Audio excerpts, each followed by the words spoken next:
Is that this motion be agreed to? My Lords, it's a great privilege to follow the Most Reverend Primate, and I congratulate him on a very powerful speech. I agree with much of what he said, and especially his statement that family is indispensable to the state. In fact, when I saw the subject of his debate this year, I was particularly pleased because there's nothing that matters more to me than family. But I have to confess, my heart sank a little when I read the Love Matters report, as interesting as it is. I was pleased, as a single person myself, to see the status of single being included in the report, and I look forward very much to the Most Reverend Bishop of Durham, I forget which one it is going to speak about single. I look forward to that. I don't know whether it was meant to make me laugh, but it amused me that in the bit about single status, Jesus was held up as a great example of a single person, and I thought, well, if it's good enough for Jesus, it's good enough for me. But in a report from the Church of England about love and families, I had expected to find marriage front and centre. It is in there, but it isn't, for example, mentioned in the key messages or the key priorities for action. And I was surprised, actually. I don't think that the Most Reverend Primate mentioned marriage in his speech. We all understand how important it is not to discriminate or judge families that take different forms, and the Most Reverend Primate reminded us of his own. Relationships do break down irretrievably. It's right that women, for whatever reason, can choose whether or not to marry the father of their child, and like women, men too can find themselves alone bringing up children through no fault of their own. In all these situations, there are fantastic parents whose children grow up to be fantastic adults, and nobody disputes that. Even so, we ought to be able to say, and I think the Church of England should say, that marriage is nonetheless the most secure and optimum arrangement for couples who want to commit to each other, especially if they want to bring up a family and create the best chances for their children to succeed. And I find it hard to understand why it doesn't, because even though take-up of marriage in the UK has halved since 1990, the benefits of being married are clearly evident to high-income couples, as 83% of us choose to do it. Yet we seem happy to ignore the fact that 45% of low-income couples don't choose all the benefits of marriage that we enjoy. My Lords, if we want a strong and cohesive society that is more equal in providing opportunities, we should do everything we can to turn this situation around. One of the great things about marriage is that it transcends difference: religion, age, class, education, ethnicity. And since Parliament passed the Same-Sex Marriage Act 10 years ago, it's available to any couple who wants to honour the institution and gain all the benefits it has to offer. Now, I know that gay marriage remains a contested and difficult issue within the Church of England. I don't know if it's resolvable, and I mean this really sincerely, it's not for me to tell the Church what it should do. I am as committed to religious freedoms in the context of gay marriage as I am to people's freedom to say they disagree with it. But what I do know is that not promoting the benefits of marriage to society as a whole will make its internal difficulties on gay marriage that much harder for the Church to resolve.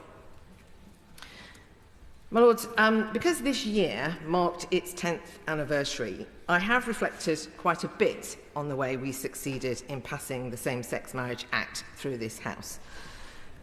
Now, don't get me wrong, I do understand that the challenges facing the Church are greater and far more complex than any that a government faces when trying to pass a contentious bill through Parliament. But there are lessons worth highlighting and something for all of us, politicians, the government, church, to learn from going over some old ground.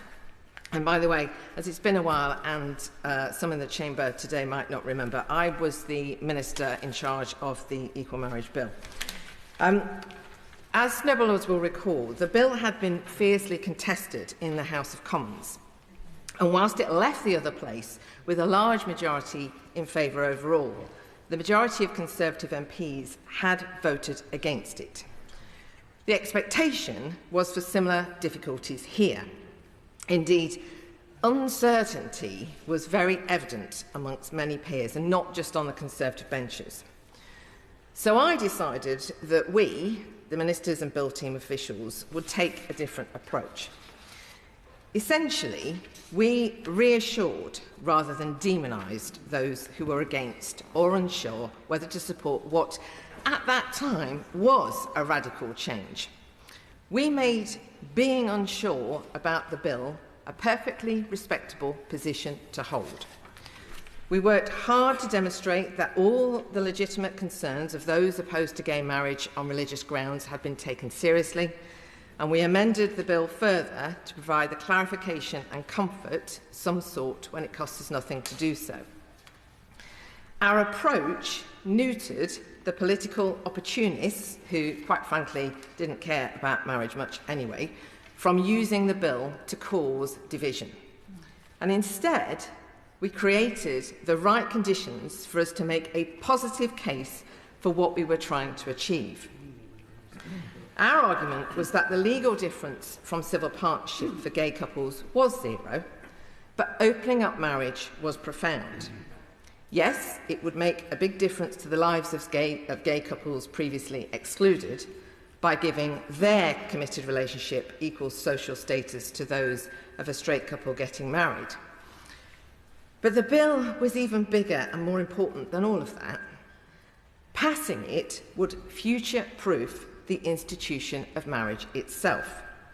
In short, and this was the critical point, all of us would gain from this important change to our law.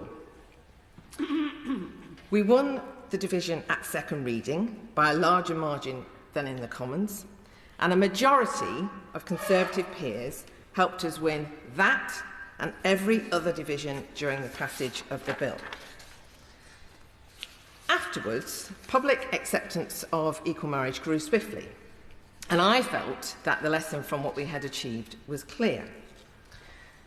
Profound social change can only be successful if it's beneficial to everyone and its purpose is a stronger and more cohesive society.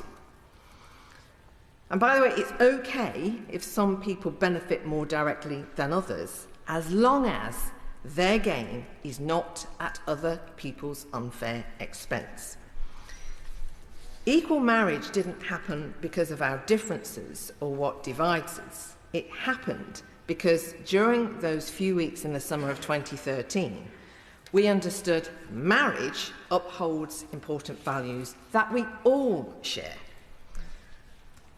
But we seem to have forgotten that lesson, and sometimes I think maybe we didn't learn it at all, because collectively, and I mean the government, Parliament, the Church, all of us, we have done little, if anything, since to promote marriage and why it's the best kind of setting for couples and families of all kinds. We shouldn't be surprised then that the rate of marriage has continued to fall. And at the rate it's going, some predict it won't even exist in 40 years' time. Well, I said earlier that the Church of England might never get as far as allowing gay marriage in church. And whether it does or not isn't actually what matters most. Promoting the institution of marriage to society is more important if that institution is to survive. And doing that would, I think, help future-proof the church itself. And the purpose of both institutions surviving into the future is the role they have in ensuring a strong, cohesive society for the benefit of us all. I hope the Most Reverend Primate can at least agree with me on that. Yeah.